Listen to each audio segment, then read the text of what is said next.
Hey, everybody, welcome to Shut Up and Listen. I'm here with Tiffany. Tiffany, how are you today? I love that question, Bree. What an interesting question. Thank you for not telling me how I am today, but giving me the opportunity to tell you how I am. Hey, that's what we're talking Side about note, today. friends, we're talking about helpful things helpful quote unquote things people say that actually hurt. And yeah. Anyway, we're gonna get into it. Well, yeah, and to be honest, it's we were like, we've been so busy with things and just life has been lifing, which is the Mhm. title of this episode. And it's that middle part. It's okay, we are moving forward. Both of us have had major surgery. We are taking steps forward in our Yeah. health journey. But there's so much of this in between healing and not, it's not, we don't know the guarantees or what this fixes or how much it's going to Yeah. help and what it's going to mean. And the recoveries are long. These are big things that have happened to us. You had double surgery not that long ago. So it's like life is just lifing and it's Yeah. tough. And people don't have they don't have they have expectations. And so when they're like, oh, you look great, you got to be doing so much better, like, I'm just smiling through the pain. Maybe you should ask me Yeah. how I'm really feeling. We Yeah. talked about this. We've talked about this a little bit in the past, but I feel like we're kind of living in it right now. We A are. We lot, are a for lot, sure. right? Yeah. We're living in that space where we have been lucky enough to find a medical provider that believes us Hmm. and They are out there. has taken steps forward to remedy at least part of what is harming us. And that gives us hope. And it gives us the energy to keep moving forward and to keep, doing our best to protect our health and prevent further damage. That's my motto is protect and prevent, for both you and I, probably a lot of what we've got going on will never get cured. It'll never Hmm. completely go away, but can we protect and prevent? And so that's my motto. And I feel like we found providers that can help with that. And so there's a lot of hope. But at the same time, we're really complex in the things that we've got going on. And so when we have the wonderful golden retriever friend that comes up and, oh, are you all better now? Are you all better now? You look so good. And it looks like da da da da. And you're like, okay, well, yes, today I am feeling better. But yesterday I felt like crap. And I know today I did a lot. And so probably the next 3 days, I'm going to barely be able to function. But yes, I am feeling better today. It's like it's a double-edged sword. And your poor golden retriever friend that comes up to you so super positive with those helpful statements that actually hurt. You don't want to like break their heart, but also you want to be See, like, listen, yeah, that's the thing. Okay, okay, that's the thing right there. Okay, so we don't want to hurt them. exactly. Yeah. This is the thing. Well, look at us. We're going through a lot of crap. We're healing. We're getting better slowly, tiny little steps. Every little tiny micro win is a win, and we'll Yeah. take it. And yet here we are protecting other people's Hmm. feelings. Yep. And so it's this really weird, at least for me, it's a very strange thing, because a lot of the times they'll be like, how are you? Or I just give them what they're looking for, right? Yeah. I'm not being honest with you because you don't care about it. I don't think Hmm. that you care about it. So how are you doing? I'm great. I'm fine. I'm doing better. Better. Thank you so much for asking. And that's all I'll say to them. Most people can't handle They don't really want to know. what they don't really want to know. And like, it's truly only your inner circle that truly has the capacity to want to know, right? Like most people are just trying to make it through their own day with their own issues. And Right. if you're like, hey, person I see once every 2 or 3 months, well, I'm blah, blah, blah, blah, blah, blah, blah, and this is wrong and that is wrong. then they're like, oh, Sorry, I asked. asking, see you in 5 months. Maybe I'll hide my head. It's just not that kind of friendship either. Mhm, And I think sometimes that's hard to remember because we're living in it every day. mhm, And it's hard to just go, oh, yeah, I'm fine. I'm great. When everything hurts and you're exhausted and you've got, multiple doctor's appointments this week and scans and lab work and you're kind of scared and whatever it is that each person is handling, um, you know, there's only a certain number of people, a very small part of your circle can handle that mhm. It's or true. even wants to handle it. Or even wants to or really cares. So there's Yeah. the ones that I'm just like, yep, I'm doing much better. Thanks. I Mhm. don't say I'm great, but I just say I'm much better. Thanks for asking. Thank you for asking, I think is nice. It is nice that they ask, right? Right, exactly. And Yeah. I'm not going to overload them with all the things. I do think though it is important. Here's the part when they start their sentence with you should be, Mhm. you've got to be, things must be. So now you're Having tried. yeah. Like, no, it's not. You gotta have lost more weight. Nope. Mhm. I'm If it's just got should, got to, have you tried, if it's got those phrases in it, like Mhm. inside you groan. You're like, "Oh, here it But I comes. Here it comes." literally had someone in a meeting this last couple weeks when they asked me about like what happened and where what I'm doing with my health now. And they were like, this was a one-on-one conversation where they were really truly asking me. Mhm. And I explained, what I went through, and they found a tumor and they had to remove it and they did it, whatever, all the stuff. Because they wanted to know. And I was like, okay.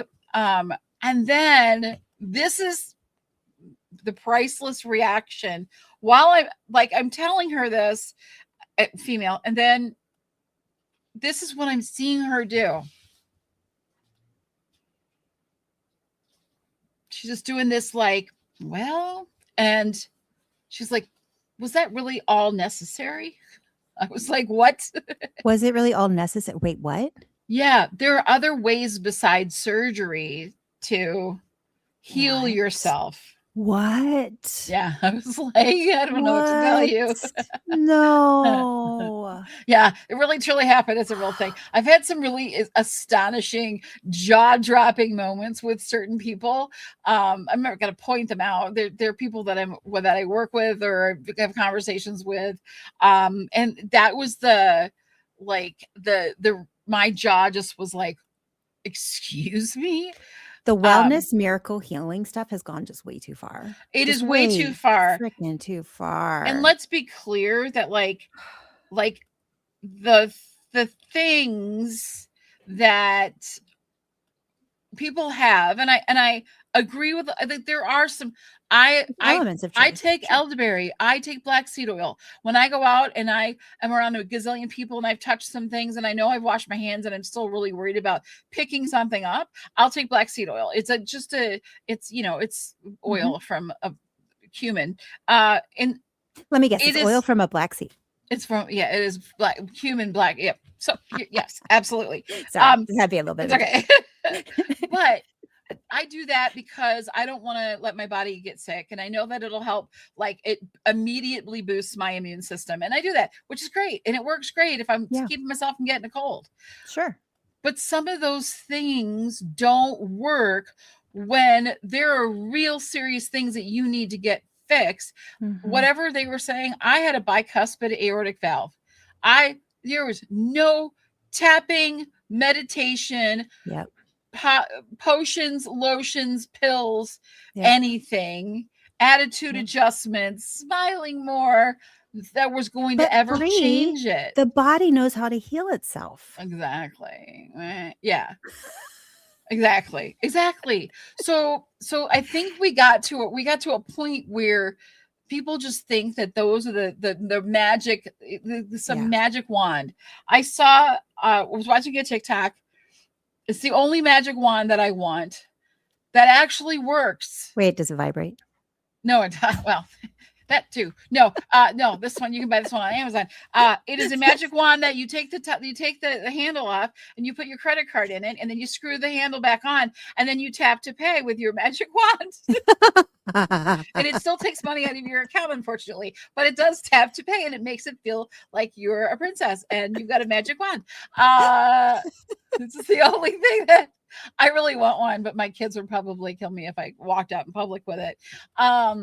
I'd have to have like a wand holder. Yeah. But it's like, we are not at that point. We are not at that level. We still have things, and there's things that have to be fixed that we have to have done first. It's a privilege. Like, that point of view is a privilege, because it's telling me that you have good enough health to where those things do help. Yes. Right? And Like, if you've got good enough health, then yes, a good yoga session totally takes stress and tension away. And if you've got good enough health, yes, that green juice is just gonna, boost you to the next level. And if you've got good enough health, then whatever feel good thing you're doing just boosts those feel good hormones. Absolutely. But it's not the solution. And when you think don't people have need good to health, differentiate. it's tough. Yeah. And so when we don't take your, I know that you want to help, and I know that you're offering, and I know that, and now that I've had surgeries and I'm moving forward, and everyone's like, oh, you should try this, you should try that, da, da, da, da. I'm like, I know some of those things will be really helpful in assisting to get me to, where I want to go, but I still need to look at the medical side of things and move forward. And it's little things. So I want to move us into one more thing before we move ahead. forward. Onto that privilege of good health. A lot of these things people say you should take, these supplements, these drops, these whatever, can damage your kidneys and your liver. And for you and I, who already those systems are taxed, they're already having a hard time, they already need as much love as we can give them. We cannot put these substances in our body that tax our kidneys and our liver and our heart and whatever systems are having trouble that have to filter this stuff out. We can't tax those anymore because they're already working really hard for us. And they're already challenged, and we're already having difficulties. And I think that a lot of people don't think of that. Like, these actually can be toxic to us. They're hard on your kidney. Like, I can't even take ibuprofen. Yeah. Right. And so therefore, a lot of these supplements would damage my kidneys even more. And so that is just another thing I want our beautiful friends who are well-intentioned and very into wellness and supplements and all of that to think, when you are saying you should take, guess what? That could harm me more. And thank you for your offer, but no, thank you. Yeah. I have to read all the ingredients. I have to run it all through the things. And I talk to my doctor about it beforehand. And I know they recommend that anyway, but they don't really say that as much out loud, the out loud part that we need to be saying more. And so I do take certain things. I will take some immune boosters, and I'm adding collagen to my protein shakes now because I need extra collagen to help my body heal. And I'm making sure that it's okay and it's not interfering with all the other things. And I forgot to take my Eliquis this morning, and I just realized that while we're talking. So I can't take it now. It's too late because it's a 12-hour thing. Anyway, but we realize a lot of these things. And so don't be offended when we're like, that's just not for me. It's not that we don't believe in what you're doing and that's what you've got going on. But we also have to protect the function of our organs that we do have. It is, even just going through surgery has put more, my kidneys are been yelling at me. They're like, hey, can you stop? And can you please appreciate the fact that I'm working my ass off over here right now, please? And so we're going to give it up for National Kidney Day. So whoop, whoop, whoop. National Kidney Day. That is today. And so we're going to appreciate the hard work that our kidneys are trying to do.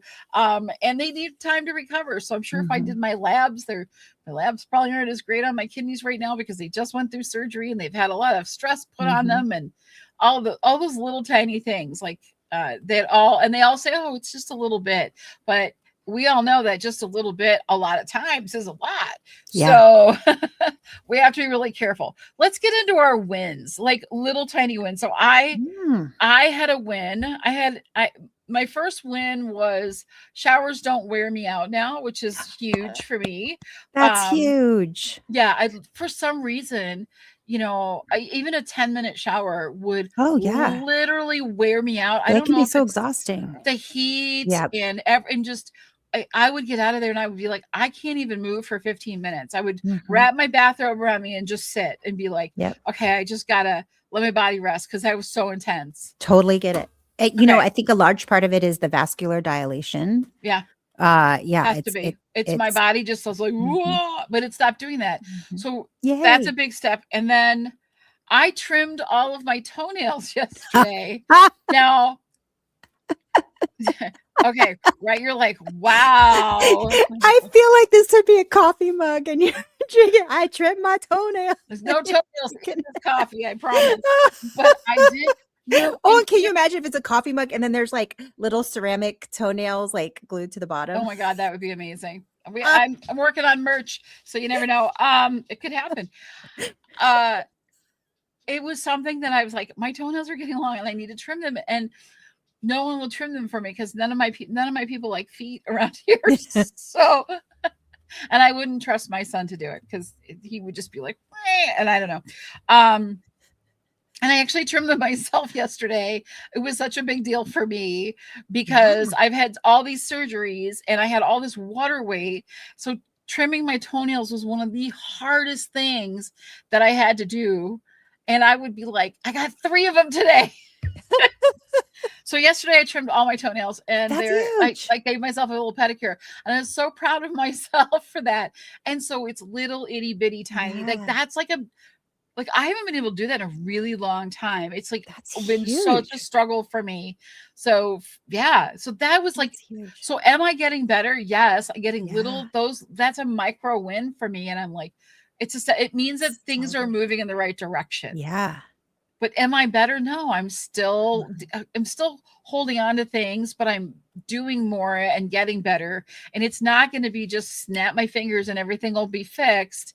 It's going to be a slow process as you know, if this is even what solves it. Like Yeah. in, and here's the other thing too. It's like, yes, things have changed a lot. I'm feeling a lot better. I don't feel like I'm holding as much water. But then I'm Oh my like, well, God, they that's wonderful. removed it. Okay, inside Bree's brain. I removed a tumor the size of my fist, so I figure that the water is just starting to fill the void now. So that's why I don't notice it. But is your void half full or half empty, Brie? Exactly. So like that's my brain. Sometimes I'm like, is it getting better or is it just filling in the empty spaces now? Which I know it doesn't work that way. But I'm just like, oh, now it's gonna like go in all these empty spaces until it starts to overflow again, and then I'll go back to where I was. So I'm just like, so it's crazy. It's crazy. That's So crazy. tell us what Good small what wins. wins have you had? Okay, so as far as surgical healing goes, I'm about 3.5 months out, and I am wearing jeans and sometimes with a belt, and it is Ooh, that's not huge. irritating my scars Nice. as much as it would before. Like it was miserable before. So I'm like, okay, getting into my regular clothes, and some of the Wow. swelling is going down on my belly. There's still some swelling in the belly, but it's going down quite a bit, which is Hmm. nice. Um, and my blood pressure is even. Like, Wow. Now because that's a big deal. yeah, even just a couple weeks ago, I was still swinging pretty Hmm. much, like between 140s and 110 systolic and 70s to high 90s diastolic. still big swings, but now I'm staying in the 110s, 120s, staying in the 70s, 80s. Nice. I was getting orthostatic quite often as well before, and that seems to have evened out. So that's a huge win. That Yep. means surgery was successful. That was the point of the Wow. surgery. And that's a huge win. Now I have a lot of other stuff going on that we're still trying to figure out. Fun fact, to those of you not in the United States, our healthcare system is so effed up. I have new insurance now. New insurance started with the new year, and the earliest I could get in with a general practitioner is April 28th. Uh-huh. Yeah. Wait. Yeah, I'm not kidding. Really? I'm not kidding. Oh my Yeah. word. That GPs is are in high demand, and so a lot of them taking new patients, Mhm. especially, I personally am limited in the kind of insurance I can get, just money wise. And so doctors that will take my insurance, It's that hard will to take grab. new patients. Yep. And it's Yeah. not even a doctor, it's an NP. Oh, okay. But sometimes NPs are, they'll take a little more time with people. Yeah. I'm Yeah. fine with we have PAs, Okay. so physician assistant, I think they're and similar, nurse practitioners. I I was wonder gonna what the say difference pretty is, but yeah, I they're I don't know, another semester maybe or something. I yeah. have no idea. So I see a lot of PAs and I'm fine with that. Like my PCP is a technically a PA, but she's in charge. Like I don't see anybody else but her. Yeah. But I went through something really interesting, because the whole family and first of all, I've already maxed out. I got a letter. I've already maxed out my deductible for the year because I spent a What? week in the hospital and I had major surgery. So lucky me, I've already maxed out our family deductible for the year. So we're like getting everything done. My Oh. son's getting an insulin pump. He's going to have foot surgery. We're like let's do it all. Yeah. Right. And so we're getting him on some things and helping him get better and getting his diabetes and under better control. I mean, it's better, much, much better than it's ever been. Oh, But good. he's still, going through and getting him an appointments. But my daughter, who's married now and is on her husband's insurance, she's like, I'm going to take the day off so I can make doctor appointments. And then I called her and I said, are you getting your doctor appointments made? She's like, no, because I don't know if I should go to this one, if they cover my insurance and da da da. And she's going on and on and on and on and on. And I said, all right, I got to stop you right there. Let's just be clear, because this, I think, too, is the first of the delays in proper care, and it is yourself. And it is I said, honey, you're not having a problem finding somebody. You're having a problem of making an appointment where you could see a doctor that could tell you something you don't want to hear.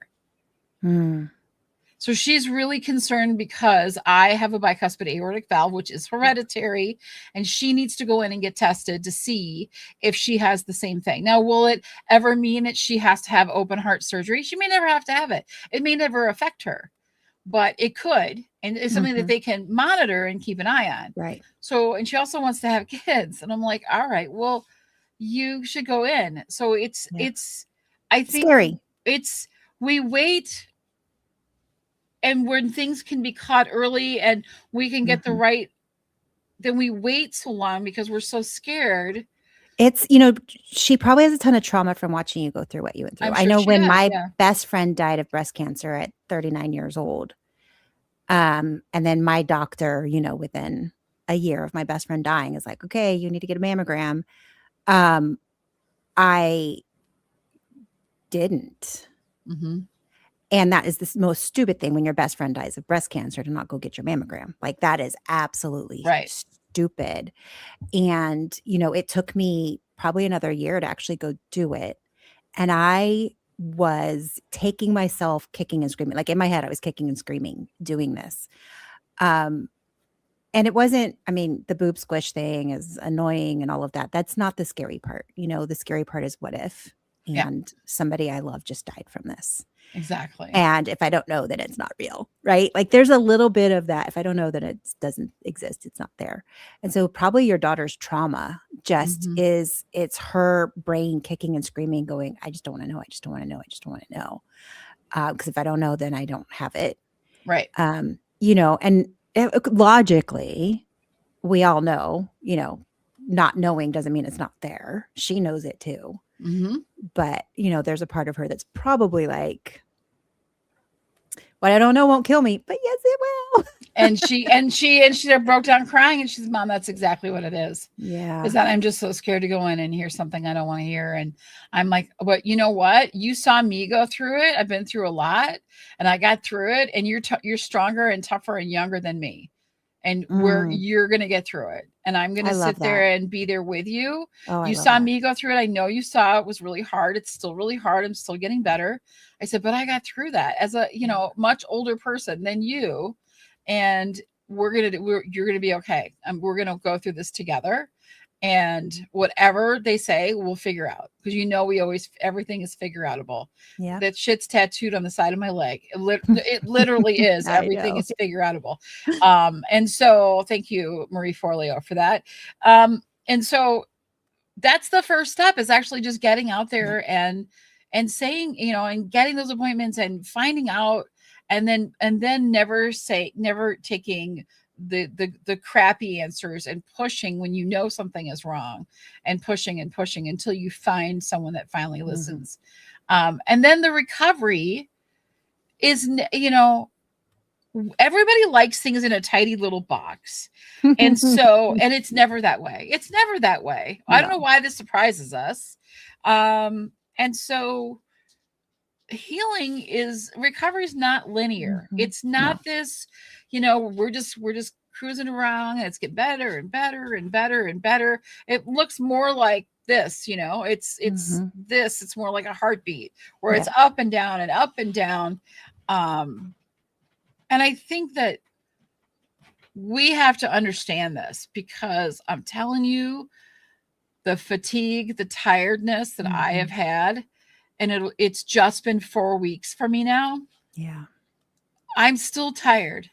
And it's like having a kid. Yeah. And you go through childbirth and you're like, I think I'll have another one. That wasn't that bad. And then you go and you're like in labor and you're like, oh, this was bad. What am I thinking? And then you start to forget again. So I went through open heart surgery. I wanted to go back like a week or two later, which I tried to do. And I was like brain fog, nothing. Like I was exhausted and I couldn't focus on things, and things felt overwhelming a lot of the time. And now I just had surgery again, and I'm like, but this is a piece of cake. This is nothing compared to open heart. And yet I still am exhausted, and I'm still not giving myself time. I've got to heal. You had organs removed, Brie. It is a big deal. Did. And here's the thing too, like comparison is the thief of getting better. We all know people that pop out babies and they're like, boom, my body is back normal. And, I'm a week later I and hate I'm those people. jumping around and I went back to yoga class and blah, blah, blah, blah, blah, where like pregnancy was really traumatic for me and I was very high risk. And at that 6-week point after my son, I'm like, how does anybody go back to work at 6 weeks? There is absolutely no way. Right. And, everything still hurts and I still feel like I got run over by a Mack truck and my boobs are cracked and and my body is just not happy. And so like I never had that bounce back body after pregnancy either. And so there are some people after surgery, they bounce back. Like their body just is a bounce back body. And that's great. And funny thing, the clinical trial I'm in, almost everybody else has had that bounce back body and a great experience because it's not a super traumatic surgery. But for me, it was very traumatic. My body did not bounce back, multiple complications. And, I'm still recovering 3.5 months later and finally getting in a place where I'm seeing the benefits of the surgery. So I think we also have to be really nice to ourselves as we're recovering. If we are complex people with complex issues, we are not going to bounce back the way other people do. And our doctor's going, oh, in 6 weeks, you'll be able to go back to work and you'll be fine. And 3.5 months later, you're like, I still can't, like, my brain fog and I'm exhausted and I still can't function. How, like, 6 weeks, I definitely wasn't functioning. How is this? What's wrong with me when the doctor said I Right. should be better at 6 weeks? We just also have to, like you said, not only is it not linear and go up and down, but sometimes it goes back on itself a little bit, and you're like, oh, having a good day. This is awesome. Nope. Let's go 20 steps backwards. back. Yep. You gotta Yeah. go. Yep. I totally understand that. Because that's why I'm like, I'm doing so much better. And then, oh, am I really? Am I imagining this? You Yeah. second guess yourself Oh, yeah. constantly. Oh, yeah. And I like to call it, it's just, I have health fatigue. Mm, I have health fatigue. I'm so tired of explaining it yeah. to somebody new. I'm tired of not being listened to like I'm an absolute moron on my own body and how I feel. Mhm. I am so tired of making appointments that take me 3 months to get into. I'm tired of all of the gazillions of tests. I mean, I understand that we have a lot of tests and all those other things. I'm just tired of explaining it to people. I'm tired of just making any kind of decision whatsoever. Yeah.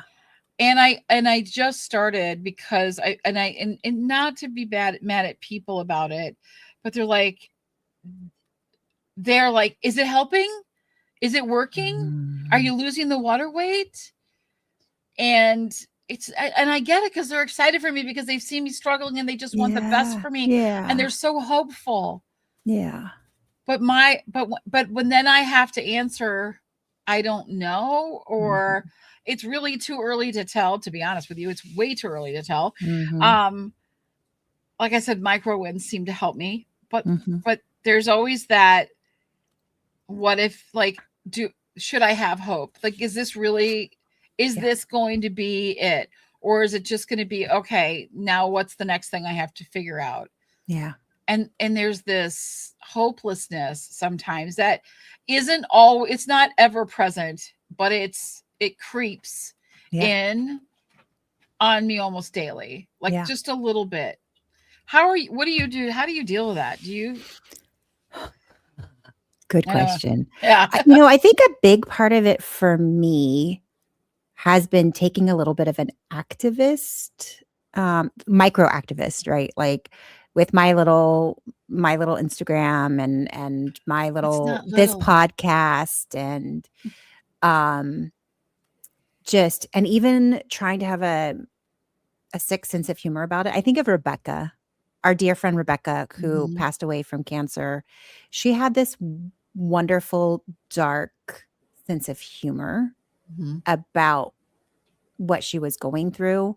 And I think it really helped her a lot, to be able to talk about it and laugh about it, and that's what I've been trying to do more of. Okay, I'm going to talk about it. But I'm going to try to be a little tongue in cheek, bring a little humor into it. These are serious topics and people don't always want to sit in the really heavy serious. So can we laugh about it a little? Can we make fun of it? But honestly, I also am probably a little OCD about, I probably perseverate. Like most of my podcasts that I listen to are either health related or politics related. Like that's what I'm listening to.